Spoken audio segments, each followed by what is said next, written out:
नमस्कार मंडळी. अवधूत चिंतन श्री गुरुदेव दत्त श्री स्वामी समर्थ महाराज की जय.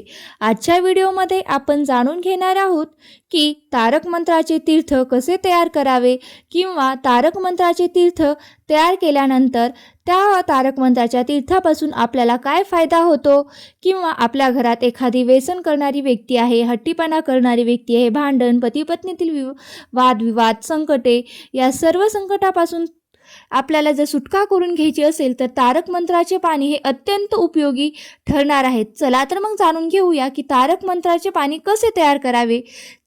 तर मी तुम्हाला आजच्या व्हिडिओच्या माध्यमातून यासंबंधी संपूर्ण माहिती देणार आहे, त्यामुळे तुम्ही व्हिडिओ स्किप न करता शेवटपर्यंत पहा, जेणेकरून तुम्हाला कसं बनवायचं याची माहिती मिळून जाईल. चला तर मग व्हिडिओला सुरुवात करूया. बघा, आज मी तुम्हाला तारक मंत्राचे तीर्थ किंवा पाणी कसं बनवावं याबद्दल थोडीशी माहिती सांगणार आहे. कारण कसं आहे की कोणती अशक्य अशी गोष्ट आपल्या जीवनामध्ये असेल किंवा आपल्या जीवनामध्ये काही गोष्टी आपल्याला साध्य करायच्या असतील पण ते आपल्याकडून होत नसतील, तर तुम्हाला ती साध्य करण्यासाठी तारक मंत्राचे पाणी इतकं प्रभावी असं कोणतंच साधन तुम्हाला ठरणार नाही किंवा कुठलीही दुसरी सेवा तुम्हाला साध्य ठरणार नाही. तर तुम्ही काय करायचे आहे की तारक मंत्राचे पाणी बनवून त्याचा जर तुम्ही उपयोग केला तर तुमची कोणतीही असाध्य किंवा अशक्य अशी गोष्ट साध्य व्हायला मदत होईल. इतकी प्रचंड ताकद त्या तारक मंत्राच्या पाण्यात आणि किंवा तीर्थात आहे. मला तर असं वाटतं की कित्येक लाखो लोकांनी यापासून फायदा घेतलेला आहे.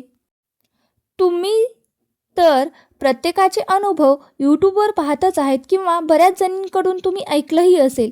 इतकी प्रचंड ताकद त्या तारक मंत्राच्या तीर्थामध्ये आहे.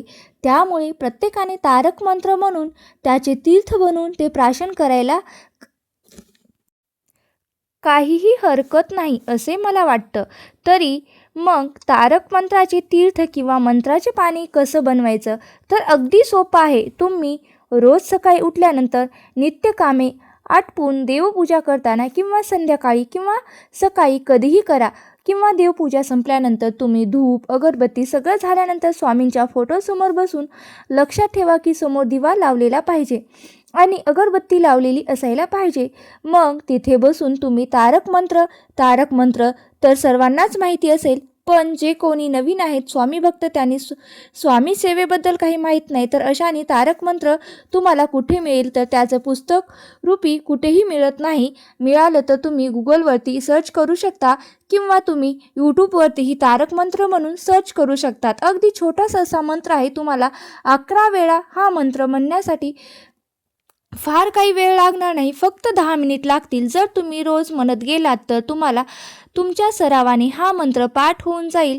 मग अशा वेळी काय केलं पाहिजे, दिवा अगरबत्ती लावून देवासमोर बसलं पाहिजे आणि एक तांब्या पाणी किंवा एक पेला पाणी घ्यायचं आहे आणि त्याच्यामध्ये पूर्ण पाणी भरायचं आहे आणि ते पाणी स्वामींच्या मूर्तीसमोर ठेवून त्यावरती आपला उजवा हात ठेवायचा आहे आणि उजवा हात ठेवून 11 वेळा तारक मंत्र म्हणायचा आहे. 11 वेळा तारक मंत्र म्हणून झाल्यास तुम्ही स्वामींकडे प्रार्थना करा, हे स्वामी महाराज, जे मी तारक मंत्राचे पाणी बनवले आहे की तुम्ही त्यामध्ये तुमची सर्व शक्ती येऊ दे आणि हे जे तारक मंत्राचे पाणी आहे ते माझ्या घरात तीर्थासारखे काम करू दे, असे स्वामी समर्थ महाराजांना सांगायचे आहे. आणि तुमच्या मनात कोणतीही इच्छा असेल ती सुद्धा स्वामींना बोलून दाखवा की माझी ही इच्छा आहे आणि ही तारक मंत्राचे पाणी इतके बनवलेले आहे आणि माझी इच्छा लवकरात लवकर पूर्ण होऊ दे.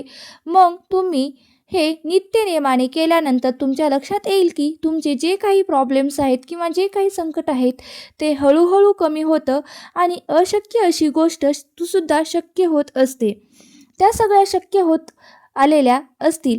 मग आपण तारक मंत्राची शक्ती, मग तुम्ही तारक मंत्राच्या पाण्याचा संकल्पही करू शकता की मी रोज 11 वेळा 21 वेळा किंवा 108 वेळा म्हणेल.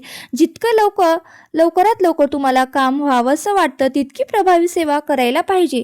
मग तुम्ही सकाळ संध्याकाळ दोन्ही वेळाही ही सेवा करू शकता. तर तारक मंत्राचं पाणी कसं बनवावं याबद्दल मी तुम्हाला थोडक्यात माहिती सांगण्याचा प्रयत्न केलेला आहे. अगदी सरळ प्रयत्न केलेला आहे, तरच तर नक्कीच स्वामी भक्तांनो, तुम्हाला हा व्हिडिओ आवडला असेल तर नक्कीच माझ्या व्हिडिओला एक लाईक करा आणि कमेंट करायला विसरू नका. आणि तुम्ही जर माझ्या चॅनलवरती नवीन असाल तर सबस्क्राईब करायला विसरू नका. आणि व्हिडिओ शेवटपर्यंत पाहिल्याबद्दल अगदी मनापासून मी तुमची खूप खूप आभारी आहे. धन्यवाद. श्री स्वामी समर्थ. जय जय स्वामी समर्थ.